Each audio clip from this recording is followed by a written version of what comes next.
नाशिक विधान परिषदेत नवा ट्विस्ट. बंडखोरीनंतर आता नाशिकमध्ये हॉटेल पॉलिटिक्स. मतांचं विभाजन टाळण्यासाठी मतदारांना ठाण्यात हलवणार.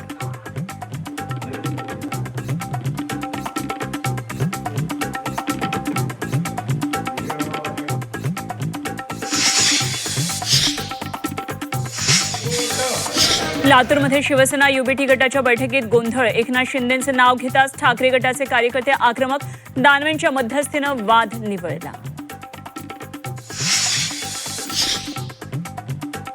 शिवसेना युबीटी पक्षाचं नेतृत्व आदित्य ठाकरेच करणार. खासदार संजय राऊत यांचं सूचक विधान. आदित्य ठाकरेंमध्ये राज्य पुढे नेण्याची क्षमता. राऊतांचं वक्तव्य.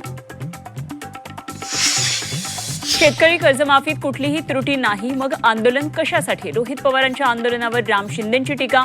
पंढरपूरमध्ये आंदोलन करून भाविकांची गैरसोय करत असल्याचा आरोप. संजय राऊतांच्या सांगण्यावरून खातेवाटप होणार का? अर्थ खात्यावरून छगन भुजबळांचा सवाल. खातेवाटपाबाबत उपमुख्यमंत्री सुनेत्रा पवार मुख्यमंत्र्यांशी बोलतील. भुजबळांची माहिती. शरद पवारांकडे कुठलाही प्रस्ताव आलेला नाही. राष्ट्रवादी एसपी काँग्रेसमध्ये विलीन होणार असल्याच्या चर्चेला खासदार सुप्रिया सुळेंकडून पूर्णविराम.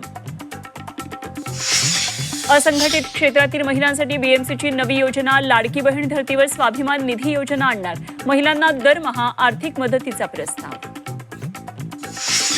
मुंबई गोवा राष्ट्रीय महामार्गाची भरत गोगावलेंकडून पाहणी. कंत्राटदारांची गोगावलेंनी केली कानउघडणी. रखडलेल्या कामाबाबत तीव्र नाराजी.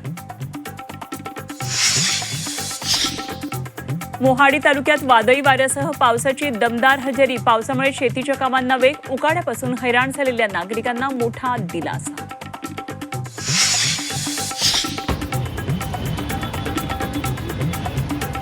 लुटारू नवरदेव पोलिसांच्या जाळ्यात. लग्नाच्या आमिषानं 25हून अधिक महिलांची फसवणूक. महिलांना कोट्यवधी रुपयांचा चुना.